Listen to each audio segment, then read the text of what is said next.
August 25th, 2018, Saturday. I apologize. I tweeted out yesterday that the video will be published later yesterday. Later last night, I tried and I was not able to get it done because I was too tired. But hey, it's a Saturday morning, had a good sleep, so I thought it would be better if I put it off to Saturday to get this done. But anyway, my name's K Kim with the Traders Club. Welcome to the market update.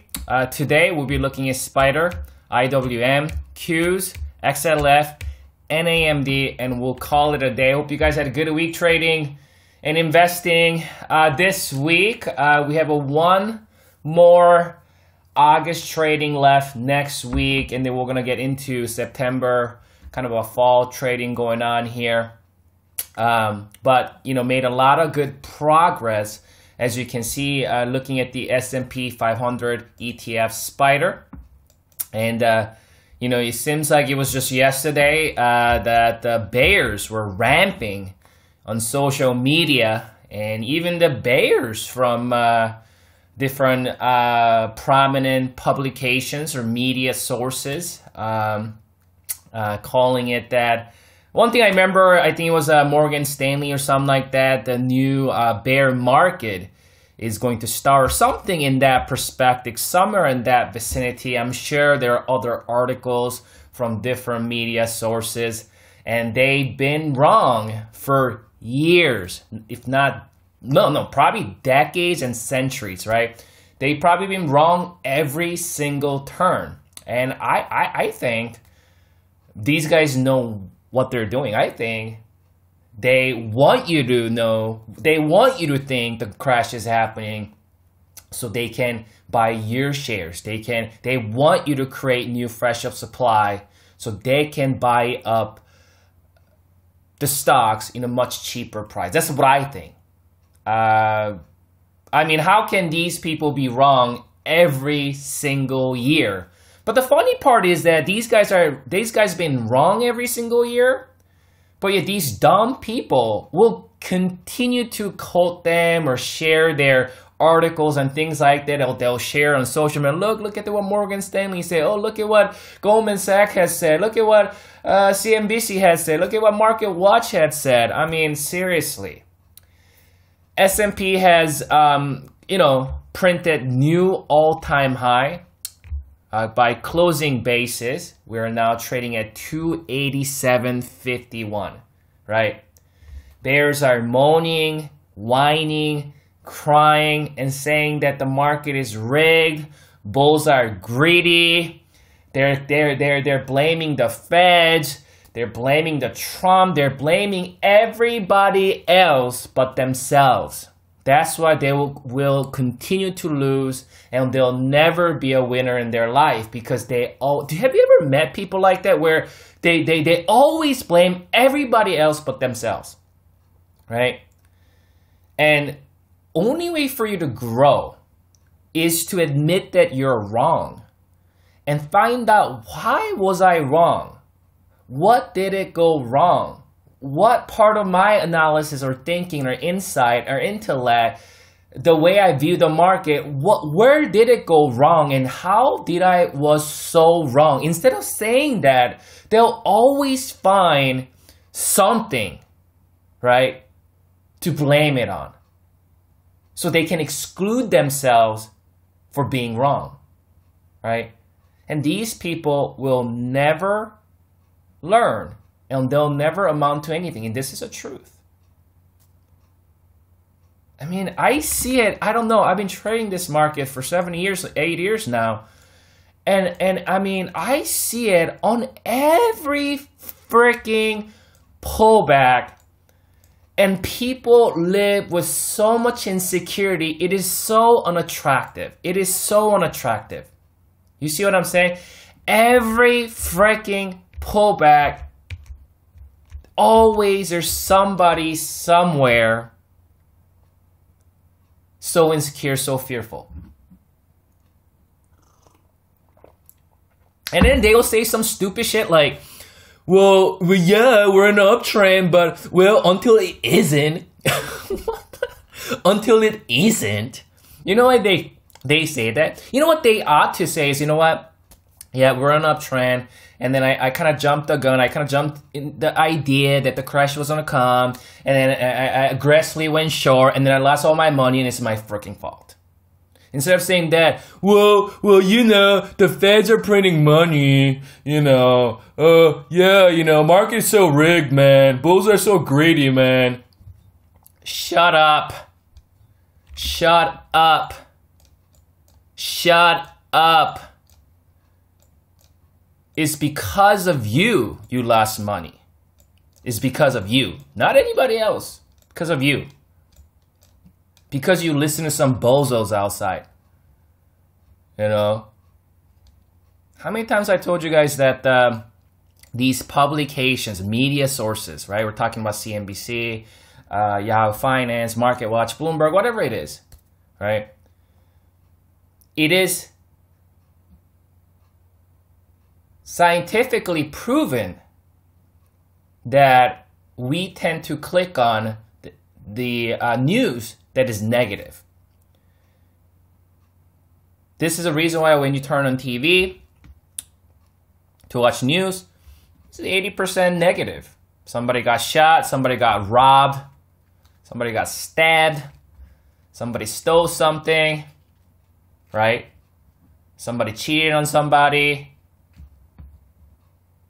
Because that's what you want to hear.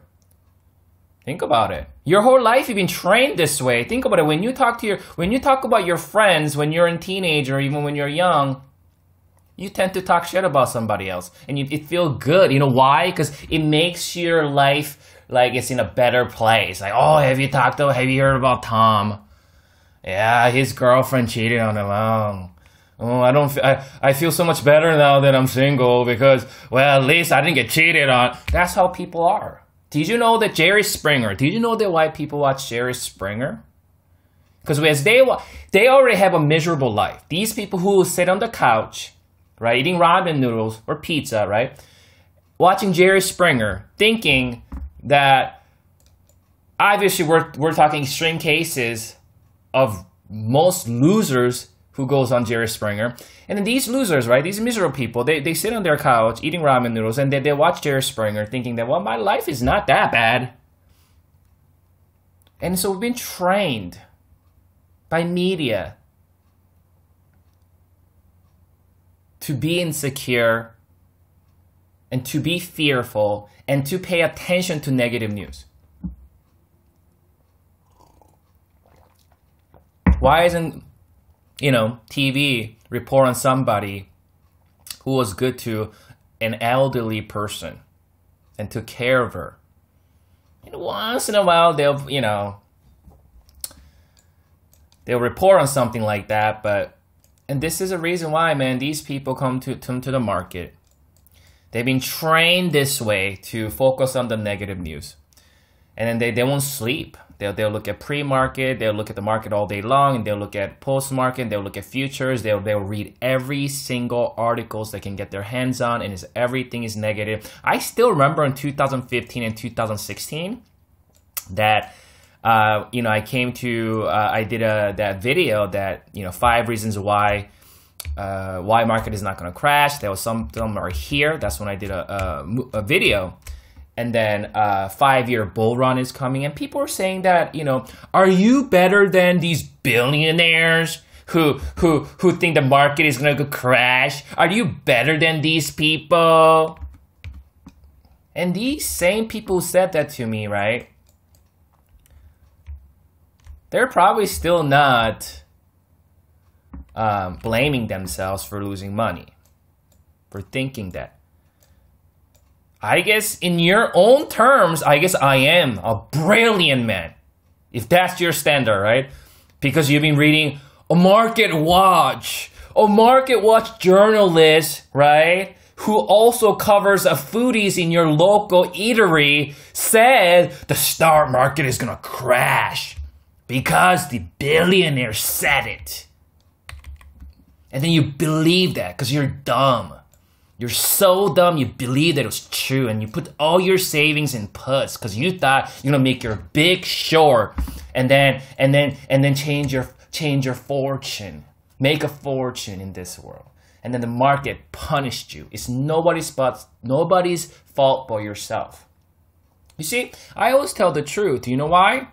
Because when something goes wrong in your life, you've been trained to hear, it's okay, everything's gonna be alright.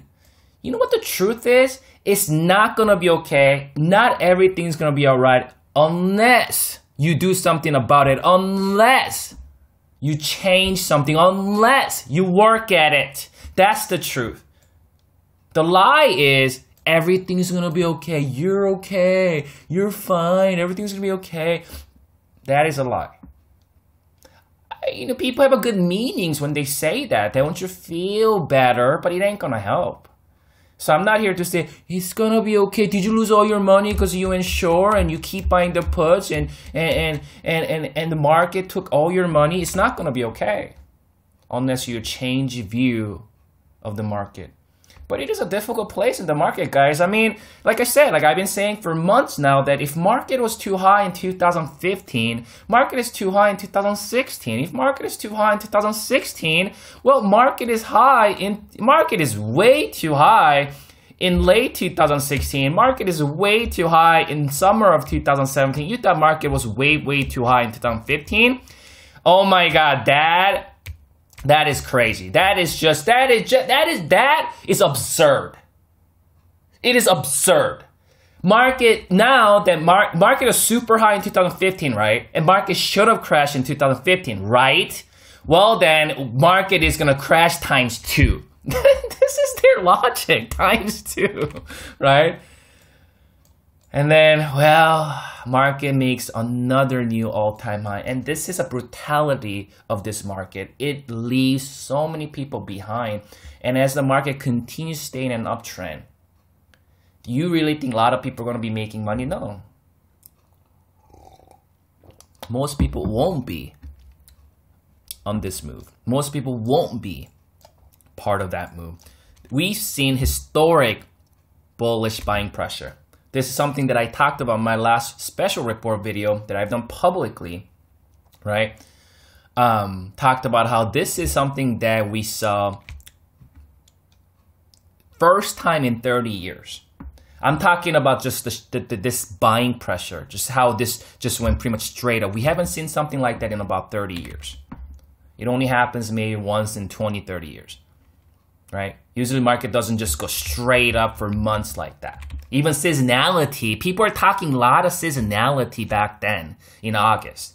That, well, you know, we made this kind of move. I think seasonality suggests that there's going to be about, you know, pretty size of a pullback before that, the Santa Claus rally, right? So then a lot of people are like, I think, prepare for, you know, a pullback or significant decline because seasonality suggests that August, September, October tends to be a rough month before the November, December run. But it didn't do that. We just went straight up. And it actually gave you a little trap there. Then market is at right here. Printed new all-time high yet again. It's not an easy place, guys. Most people are not making money here. Only remnant, small group of people. I mean, I'm sure there's some people like, you know, nibbling it here and there. But how many people do you really think that they're full-on bullish? Like, I'm talking full, like 100% invested. They're full-on bullish and they're buying crap load down here. Not many. Not many. Spider made a new all-time high here, and then we got up gaps. We've been tracking gaps for a really long time. The downside gap is what has been killed. These gaps are killed. That really did make things hectic for the bulls. But now that we got upside gaps, the longer these upside gaps open, they are going to make things hectic for the bears. Looking at more of a minor term here, you can see that we got this little bull flag action going on here, and then you can see we got that gap up So looking at a minor term, I think we can stay above 286.49. Even, you know, filling this gap, that could provide us a pretty good support here. 20 MA is in that vicinity.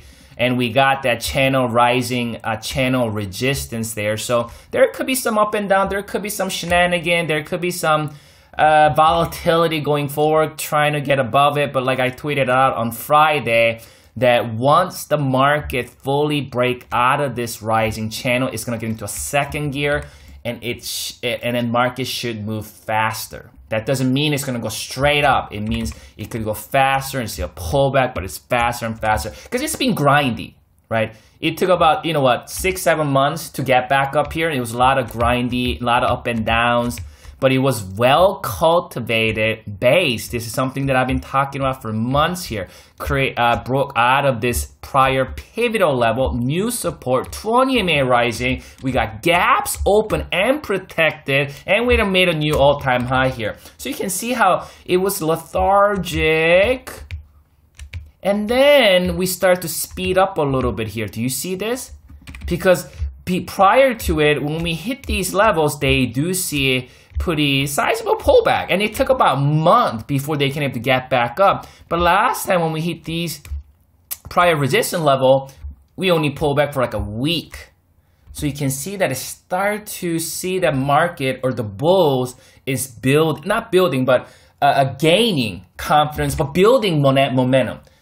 So, but now we're still bound by this channel. So once we break out of that, we should move faster.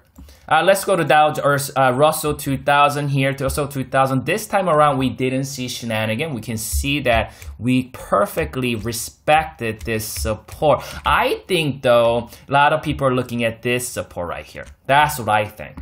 What I think here, let's do that. I think I was looking at more of a bigger picture, and it worked out well. What I think is most people drew their support line. A lot of newbies, you know, what they did was drew that. So then a lot of times then this right there was that trap. See, they drew this right there, and they thought, okay, that's a double top right there. This is a trend line right there, and it broke below the trend line with the double top. That surely is a warning signal. You know what I'm gonna do? I'm gonna a lot of my small cap stocks and Russell 2000 calls or whatever it is that you're trading with the small cap. I'm gonna close it out because, you know, it's the right thing to do. It's concerning signals, not understanding primary term uptrend, right? And then the market goes higher, and this happens all the time. It happened right here. Yes, you got the double top there, and then we got the support there, and then you know that's right there, definitely a concerning signal. I mean, this was back in April. Whole market was still very shaky, still very unstable, so many people thought. So obviously, you know what, I'm gonna start closing it out, and then we can see that the market completely destroyed that kind of thinking and made them pay by punishing them. Well, I was buying the dip right here. Yes. So Russell 2000 looks good here. We got tiny gap, but this is definitely coming out of this kind of a consolidation. It's been consolidating for how long now? 2 months or so. So I mean, we may or may not come back and retest this before going higher, or we may just keep going higher. We may consolidate here before going higher. It doesn't matter. What really matters is we're on track with this primary to intermediate term uptrend being healthy. We got consolidation, breakout, consolidation, and expecting a breakout. And it may have its ups and downs in the minor term, but who cares? As long as the markets get into an uptrend, continue to move in that fashion, that's what it all matters for us. Let's go to Nasdaq here. Q's also bound by this rising channel. And you can see that we broke out here. That level was perfectly respected. That's actually pretty prominent support here. We did not see shenanigan yet, and you can see we're finding support yet again, breaking out of this resistance here. So that's a good sign there. I think major pivot will be 177, 175 should a shenanigan starts to happen. But we got a lot of moving averages rising. We got 2050 there, we got 100 there. I mean, obviously, I mean, you know, a lot of people thought, you know, that you can't possibly go any higher. You think about this, I mean, a lot of people are here in 2015, 2016, from 2012 to 2015, market made, you know, the Nasdaq made this kind of move. It cannot possibly go any higher. It can't. It's impossible. You cannot do it. Then it actually does go higher, right? And then when it comes to 2018, no way. Hell no, man. Hell no. It can't. We need at least like something like this. And it does go higher and higher and higher. Laws of physics does not, you know, do not apply here. Laws of physics do not apply here. Qs, I want to continue to give benefit of doubt. I mean, I went long right here and I'm holding full. You know what I'm saying? It's just, we're in an uptrend. I mean, this well-cultivated uptrend here. I mean, what else? Only reason that you're pissed, if you're a bear, is because you just missed out all this movement. You've been trying to show you just lost so much crap load of money, not understanding how the primary term uptrend work. I mean, we don't know where the top is as of today. I mean, when the top starts to form, you know what I mean? There will be at least some evidence. As of today, we don't have any evidence of that. Let's go to financials here. Financials.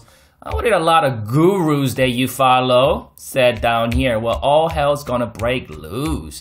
The banks are weak. Because of that, well, because the banks are weak, the economy's weak. Because the economy is weak, well, therefore, you know, the S&P and the Nasdaq and the Dow, they're all going to crash. Huh? Because banks are weak. Well, you thought the banks were weak, but that was a trap just for you for thinking that way. Completely reversed. Looks more like a left shoulder head and right shoulder. We got this gap there. You know what I'd like to see? I'd like to see this thing gapping it up, just completely punishing the bears.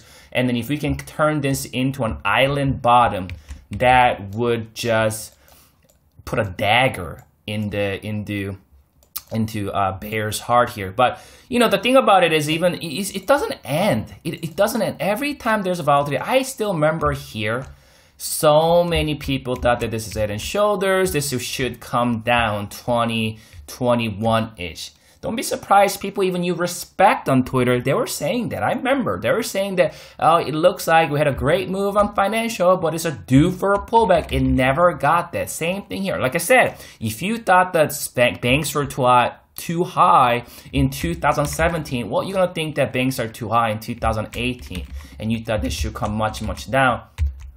Huh? Well, my my crayon just changed color. I didn't even know that this was part of option. I must have put something in my keyboard here, but I would have to change that later. Let's go to AMD. I'll call it a day. AMD, obviously, you can see we feel this gap right there, the gap coming from before. As you know, that went long here, and I bought some more there. Got up there, I closed out my calls here, and then close out some more calls. Yeah, initially I closed out some there and closed out all my calls there. But I bought calls and shares down here. And then I finally closed out about half now, maybe. Yeah, around half of my shares at 24.14 now that we fill that gap. That gap comes from right here, 2006, November gap down. These you know, the AMD filling these downside gap, this is a very good sign looking at things in the long term, intermediate to primary term. Obviously, when you look at your weekly chart and weekly oscillators, they are overbought. Monthly though, it is not overbought. Not even close on the monthly. So if you look at your monthly oscillators, you'll find that AMD is not overbought at all. But on the daily and the weekly, so minor to intermediate, it is overbought. Primary, not overbought. So what are we going to expect from here? I think we're going to start to kind of stall here. I don't know how it's going to play out. It could keep grinding a little bit higher, but I think sooner or later we are going to stall. But we don't know how. I don't know when it stalls. Is it going to consolidate, maybe move sideways before going higher again? Or are we going to form a topping pattern for maybe minor to intermediate term correction? Or are we going to see the unthinkable and this thing just goes to 30? That's a possibility because, I mean, stock like AMD, we've seen AMD do the unthinkable, as you can see right there. We have track record of AMD doing the unthinkable. This is a reason why I still hold, you know, half of my shares that I enter here and here because of that, because unthinkable is a possibility. But if I talk in a probabilistic sense, we are extended in the intermediate term and minor term, obviously. But I think the question is then, are we going to see a pullback here? Is market get ready to punish the chasers? Because they are chasers up here. Yeah, man. Yeah, bro. It's going to 30, bro. It's going to 50, man. And market just punishes them. Or sometimes market can give you, make you lucky by chasing it, by gambling it. And then market could go higher. So we'll see about it, but this is a great move, man. We talked about this right there. This is right there. That was the important pivot support. We broke below it, right? All the gurus that you possibly follow, all these different publication people be like, oh my God, man, AMD, bro, that thing is gonna tank. AMD is going to zero. It's crappy company. And then just the epic short squeeze, killing the bears, just completely wiping them out clean, right? Clean, right? That's what the market does, guys. Market is not a place you can come that you think you can just docile with. If you're not strong enough, if you're not man enough, you are going to get hit, and you will die. See, I'm not gonna say, oh, everybody can do this. Oh, yeah, you follow me, you follow K Kim, and you sign up to his service. Everybody can do it. Everybody can make money. No, if you don't have a stomach for this, it doesn't matter who you follow. If you can't control, if you can't have a dominion over your emotions, it doesn't matter. You will not able to survive. That's it for me today. You guys have a wonderful weekend, and good luck trading next week.